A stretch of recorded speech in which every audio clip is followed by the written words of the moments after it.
Hey everyone, Richard Metal Fan here. I'm still continuing my Amarth discography. Like yesterday, I reviewed Mastodon's Correct Discovery. We're jumping right back to the Amarth discography, and today we're going to be looking into The Crusher. Now, this is the band's third album released in the year 2001. Now, Amon Amarth are a Viking death metal from Sweden. Much like many of the other like power metal bands of the time sort of like similar like lyrically, not musically, their lyrics tend to be kind of like very cheesy-ish and almost kind of fantasy-like, with a little strange for a death metal band to me.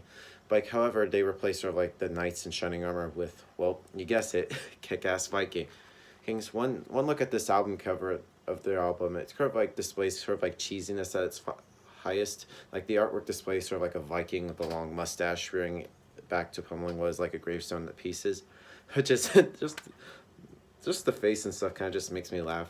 I don't know.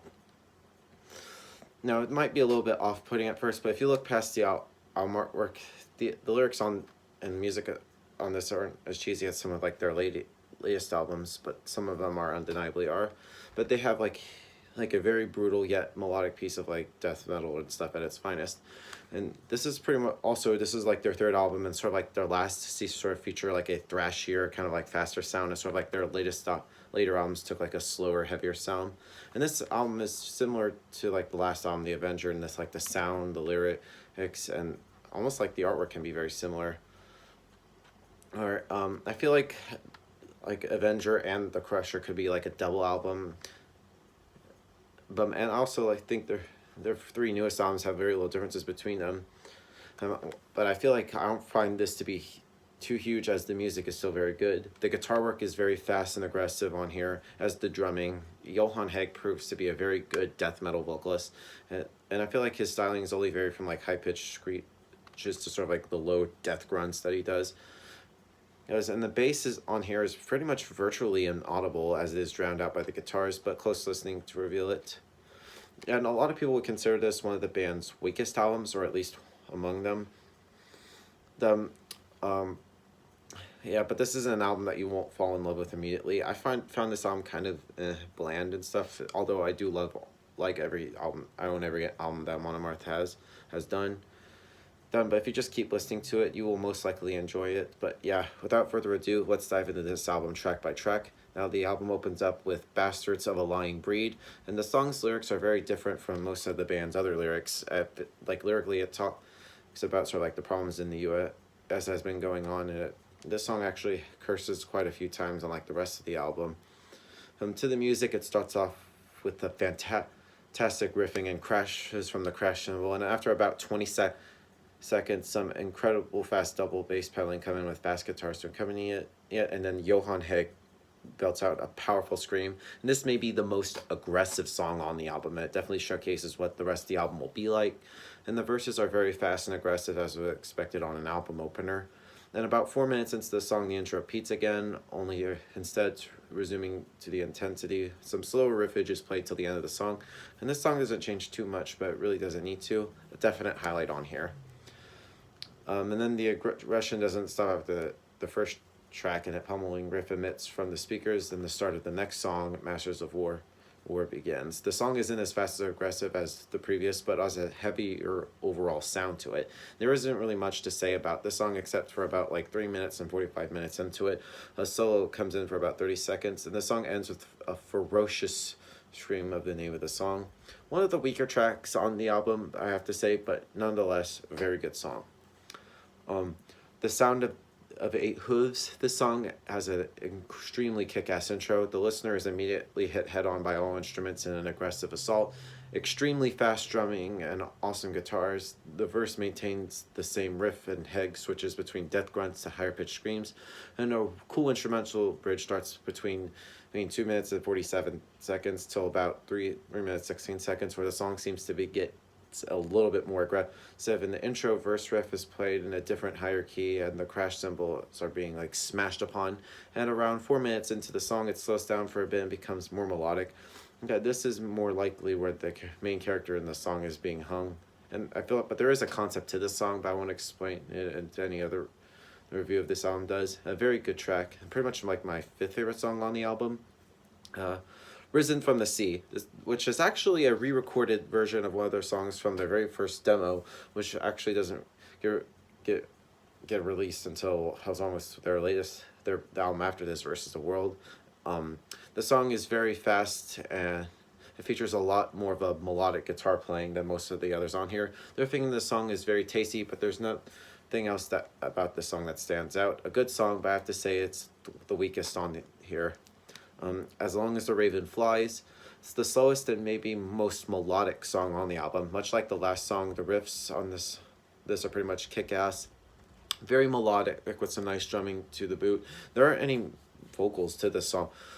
Most of the song is built around the riffing. The last minute this of the song, like the same riff is repeated. This is pretty much the shortest song on the album, which is about 4 minutes long. Another one of the weaker tracks on here in my opinion, but still very likable. A Fury Divine. This song is simply just put amazing. The intro is similar to that of the album opener, and the two tracks are pretty similar. All fast, all aggression, and the two are actually the longest songs on here. Here is like Bastards is like about 5.5 minutes, and this being the longest song on the album at like 6.5 minutes. At around almost 2 minutes in, a very aggressive yet melodic bridge is played, following like a short drum fill, propelling us back into the fury. See what I did there of the song. And around 3 minutes 25 seconds, a solo erupts, and damn, what an amazing solo. The two guitarists of Amon and Amarth don't solo much, but this song proves that you should do it more. From about 3.5 minutes to about 4 minutes in, melody meets power, an incredible outcome. And the main solo is pretty majestic actually, but being played over a very aggressive and speedy riff. And the rest of the song is, in the beginning, is just fast, aggressive, and spectacular. Best song on here. Annihilation of Hammerfest. For some reason, I really love the name of the song, but that's besides the point. This is probably the second slowest song on the album, and the first in the three small concept of the album. And this is perhaps like the most epic song on the album. The opening riff is a very slow build-up and would remain perfect setup for the song to explode in just pure aggression, but instead of that, the tempo remains the same, and a very nice melodic riff is played over relatively slow double bass pedaling. The vocals join in at around minute 20 seconds. Another cool bridge is played for about 15 seconds, and the riff remains in Heg screams in his higher voice again before returning to the original verse. The opening riff resumes and is once again joined by Heg's sort of like deep growls, and then from then on the song basically repeats what it did before. And then a melodic solo comes in, not quite as good as the previous track, but it's still damn awesome. The last about 30 seconds before like the main riff ensures it again, and the song ends. This is pretty much one of my personal favorites on the album. The Fall Through Ginunga Gap, I can't really pronounce it, which starts relatively slow but is so fast in the last track, and the verse starts about a minute into the song with the same riff, and about 2 minutes into the song it slows down and becomes incredibly dark, and then some mob chanting is heard from what seems to be the course of the song. And this song is actually quite catchy at some points, and wow, another solo around 2 minutes 55 seconds, though it's not as great as the previous two tracks. And the verse comes in around 3 minutes and 22 seconds, followed by the chanting chorus section. The song ends a little bit more furious and aggressive as it started. And this song may take a bit to grow on you, but I really enjoy it now. Releasing Surtur's Fire, which starts very fast and aggressive. This is a very speedy song throughout, a great song to headbang to. And the verse starts in about 10 seconds in with Heg's higher pitched screaming. Awesome, powerful riff comes in around 53 seconds and becomes the riff for the next verse.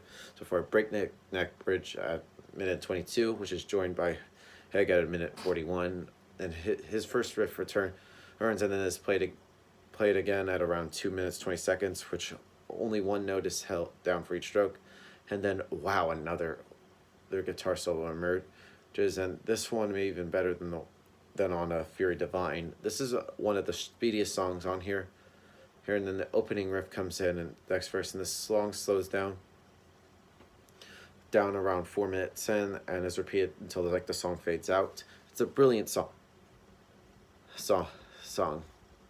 And then like overall, The Crusher is a pretty good album. I have to say, I know a lot of people say it's kind of like their weaker stuff. Like if you look past like the cheesiness and the other stuff, you'll like this.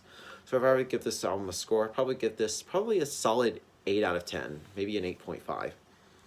So yeah, that's my review of The Crusher, guys. Let me know in the comments what you guys think about it, and I'll see you all in the next video, and keep it metal.